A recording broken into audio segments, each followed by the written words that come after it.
Siya na to si Henry ay Mayora Naik TV. Mayora Naik TV YouTube channel. Suportahan natin. Kalingap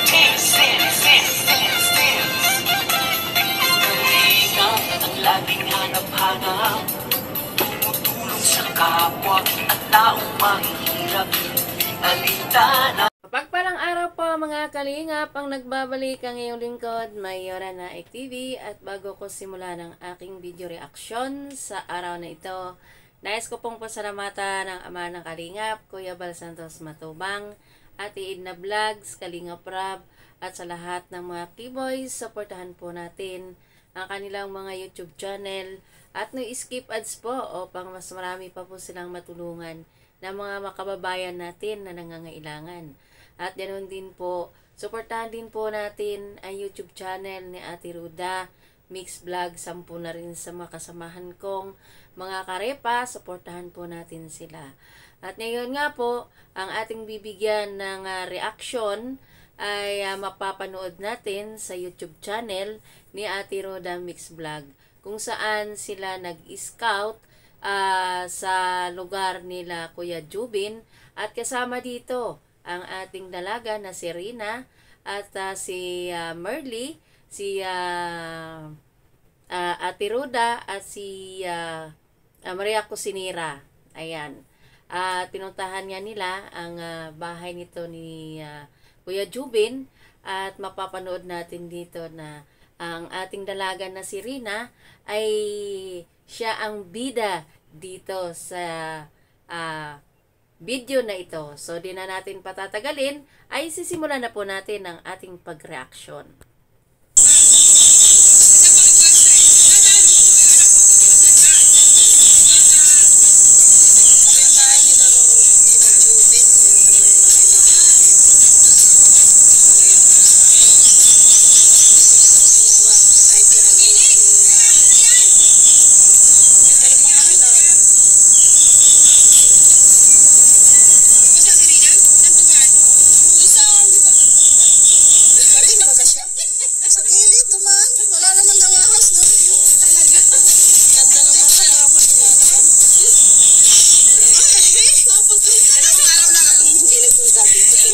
At yun na nga, sabi nga ni Maria Cusinera ay bakit daw hindi nabasa si Rina.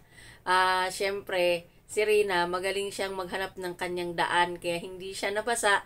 At nakita natin ito sa video na ito na nag-appear sila ni Maria Cusinera at si Rina, kasi nga si Rina lang bukod tanging hindi nabasa. O, di ba? Ang galing!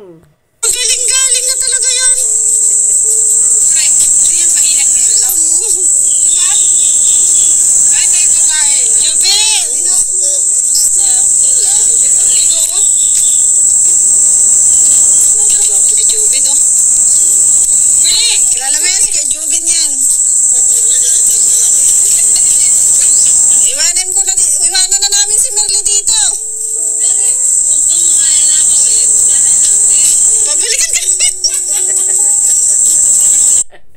Aloko din ito ni Rina. Ang sabi ni Rina, sabi ni Ate Roda, ay iwan na daw si Merly dun sa bahay nila Jubin. At ito na mga si Rina, ang sabi nga ni Rina, ay wag daw mag-alala itong si Merly, dahil babalikan naman daw nila itong si Merly pag iniwan nila. Grabe, magaling na talaga mag-jokes itong si Rina nito. Iwan na natin dito? Sabihin mo.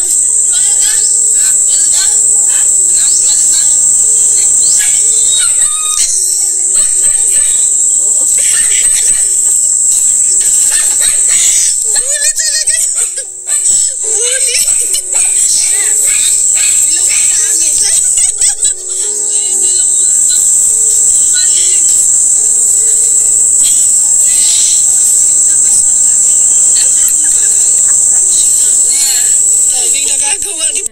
Kumanta pa siya na sabi niya hindi daw siya nabasa. Tapos sabay tingala.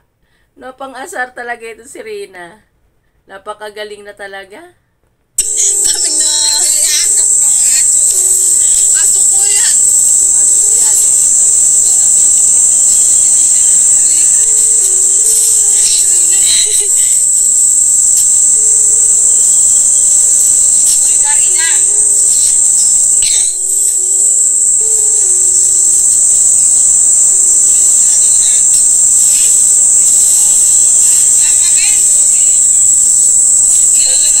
Pogi ka daw. Sabi mo kay... ka daw, sabi ni Rina.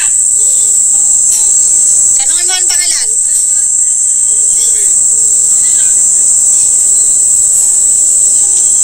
Kuya Joben. Parang nagkita na sila niyan dati. Ang lambing talaga ni Rina, ano, ayan, oh.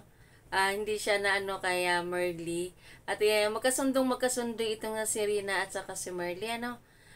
Ayan, nakaya po siya o nakayakap siya kaya Merly. At si Merly naman, napakabait naman ito ni Merly. Sana pagpunta namin ng Dait ay makikita ko din at makikita ko din si Merly at si Maria Cusinera. Hindi, bago pa yung ribbon cutting sa parang nagkita sila kay Squadra, di ba? Oo, parang nakakasabayan yan.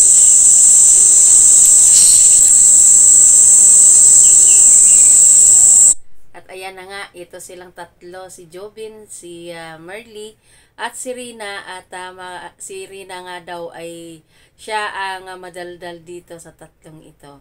At nakakaharap na niya, oh, ang ganda ng kanilang arrangement sa kanilang pag-upo dito sa part na ito. Pinakamadaldal si Rina. Bulit. Tanungin mo kay Kuya Joben kung pwedeng iwanan dito si ano. Merly, oy! Rina, tanungin mo kay Kuya Joben mo kung pwedeng iwanan si Ate Merly dito. Joben, kung pwedeng iwanan sa Ate Merly.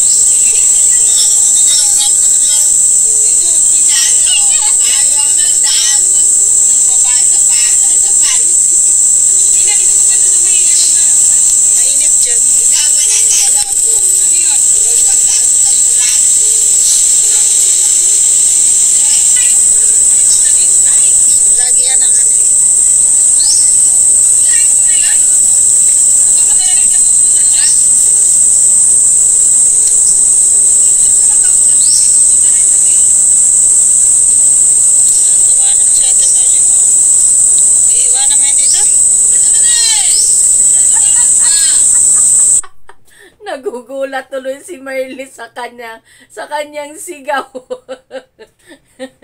Sinigawan ba naman ni Rina ito nga si Merly at ni Merly ay nagulat. Ang lakas na ng boses ni Rina.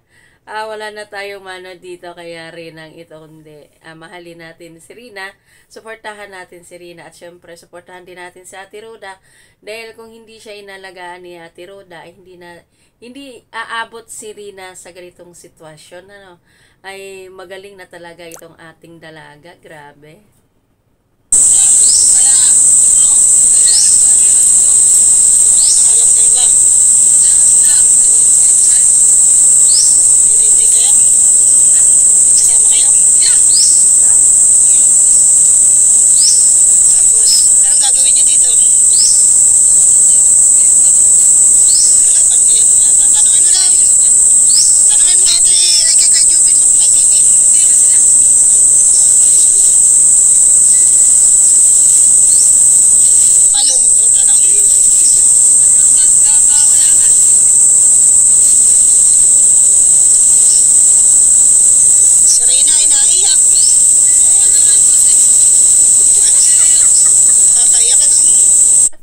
Naiiyak, nakakaiyak kasi wala nga daw TV, kaya siya naiiyak.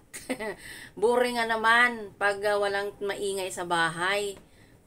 Kaya siya ay naiyak. Ay hindi siya tatagal sa lugar na yan ni Joben kasi tahimik na lugar. Ang gusto kasi ni Rina yung may makikita siya at yung maingay na lugar ba. Pag walang TV, nakakaiyak talaga yun. Mabuti na lang si Kuya Joben mo, hindi naiyak. Walang TV.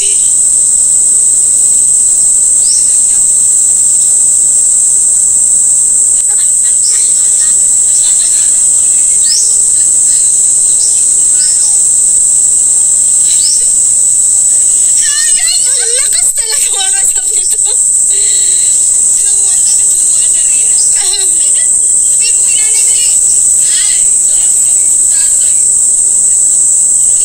Hindi makatutok magkwento. Hindi daw makaluto ng kwento. Kaya pinapahinto ni Rina ang nanay ni Jubin. Then hindi daw makaluto ng kwento. Oo nga naman. Kailangan mo nang itapusin o harapin sila para sila ay makapagluto ng kanilang kwento. Oo nga naman.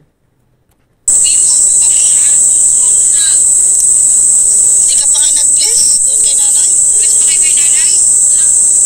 Sige, ito ba yun?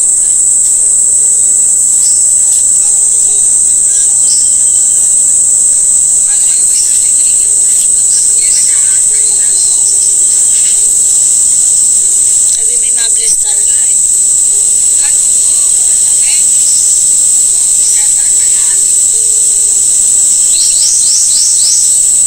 Yung niluto mo, Jubin. Ba't pala sila nagluluto? Ako na lang magupit sa'yo. Ben. Ha? Ako magugupit kay Jubin. Kaya ko yung gupitan, kalbo. Sa salon?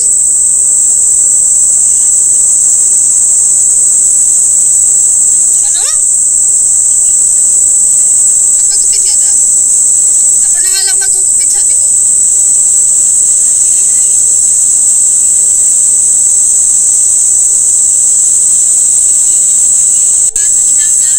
Gatas?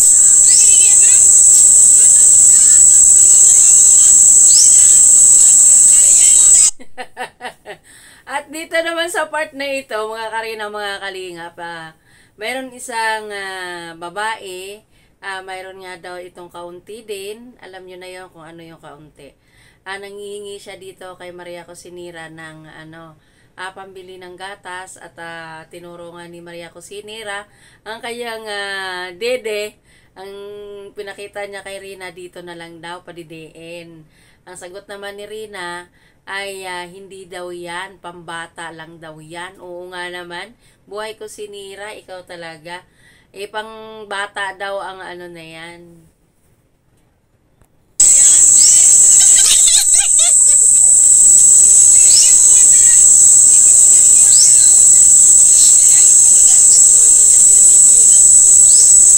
May ano rin yan? Pero may anak po siya.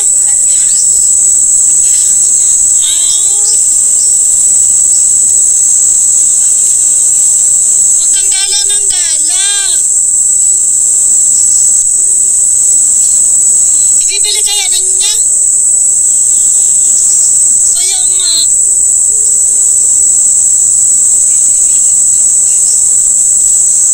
Baka nga hindi niya yan ay. Bigay mo kay mama mo ha. Baka hindi mo ibigay kay mama mo.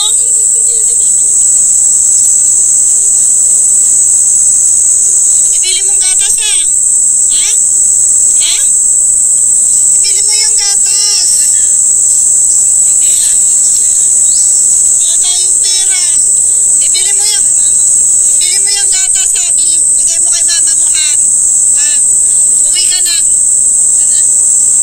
Bigay mo yan kay mama mo para may pambiling gatas yung anak mo ha. Ayan na, sige na.